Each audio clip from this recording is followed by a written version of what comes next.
বিয়ের আগে যদি কোথাও ঘুরতে যেতে চাইতাম তখন শুনতে হতো যে বিয়ের পর হাজবেন্ডের সাথে ঘুরতে যেও। তারপর বিয়ে হয়ে গেল, বিয়ের পর যখন হাজবেন্ডকে নিয়ে ঘুরতে যেতে চাই তখন শুনতে হয় এখন সংসার করার সময় সংসার করো, ঘোরাফেরা পরে করবা। নিজের পছন্দ মতো কোনো কিছু কেনাকাটা করলে বা খাওয়া দাওয়া করলে মেয়ে মানুষ হয়েছে, এত টাকা ভাঙো কেন, সংসারের জন্য টাকা জমিয়ে রাখো। যে বউ সংসারের জন্য টাকা জমিয়ে না রেখে এভাবে টাকা খরচ করে সে সংসারে কখনো আয় উন্নতি হয় না। মেয়ে হয়ে জন্ম নিয়েছো, এত শখ আহ্লাদ কেন থাকবে?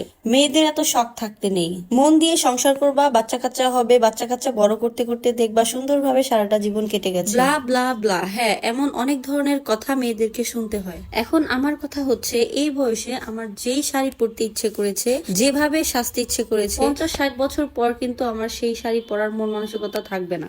এখন আমার ঘোরাফেরার যে এনার্জি আছে, বৃদ্ধ বয়সে আমার সেই এনার্জিটা থাকবে না, কারণ তখন আমাকে অসুস্থতা ঘিরে ফেলবে। এখন আমি পছন্দের খাবারগুলো না খেয়ে টাকা জমিয়ে রাখবো বৃদ্ধ বয়সে খাওয়ার জন্য, বাট ওই সময়টাতে পছন্দের খাবারগুলো খাওয়ার আর দরকার হবে না, বরং ওষুধ খাওয়ার দরকার হবে। পৃথিবীতে প্রত্যেকটা মানুষেরই সুন্দর করে বাঁচার অধিকার আছে, নিজের জীবনটাকে উপভোগ করার অধিকার আছে। আর তাই আমার মনে হয় একটা মেয়ের জীবনে শখ থাকা দোষের কিছু না। বিয়ের পর একটা মেয়ের শখ আহ্লাদ অনেক বেড়ে যায়। প্রত্যেকটা মেয়েই চায় তার হাজবেন্ডের সাথে কোয়ালিটি টাইম স্পেন্ড করতে, একজন আরেকজনের পাশে থেকে তাদের ভালোবাসার মুহূর্তগুলা আরো বেশি স্মৃতিময় করে রাখতে। অনেক হাজবেন্ড আছে যারা তাদের ওয়াইফকে একদমই সময় দেয় না।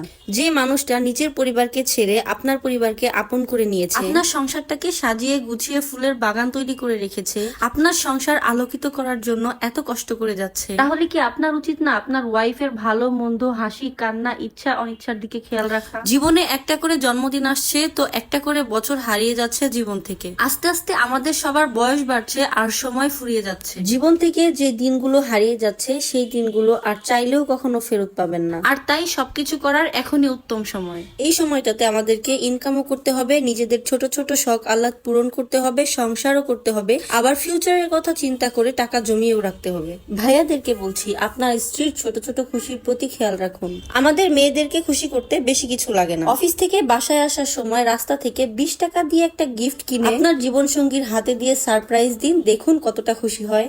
আপনার ওয়াইফকে নিয়ে দূরে কোথাও না যেতে পারলেও মাঝে মাঝে আশেপাশে কোথাও নিয়ে ঘুরে আসুন। সেম ভাবে আপুদেরকেও বলছি, হাজবেন্ডকে ভালোবেসে সাপোর্ট করুন। পরিবারের মানুষ, আশেপাশের সবাই যে যাই বলুক, দুইজন একে অপরের পাশে থাকুন, একে অপরের ইচ্ছা অনিচ্ছাকে প্রায়োরিটি দেন, দেখবেন জীবন সুন্দর। আজকে অনেক বড় বড় জ্ঞানের কথা বলে ফেললাম, তাই না? ভুল ত্রুটি সবাই ক্ষমার দৃষ্টিতে দেখবেন। আর আজকে আমার এই কথাগুলোর সাথে কে কে একমত তারা অবশ্যই কমেন্ট করে জানিয়ে দিবেন। আর হ্যাঁ, ভিডিওটি যদি ভালো লাগে তাহলে লাইক কমেন্ট শেয়ার করে দিবেন, আর আমার ছোট্ট পেজটাতে ফলো দিয়ে আমার পাশেই থাকবেন। আজকে এখানেই বিদায় নিচ্ছি, সবাই ভালো থাকবেন, সুস্থ থাকবেন, আল্লাহ হাফেজ।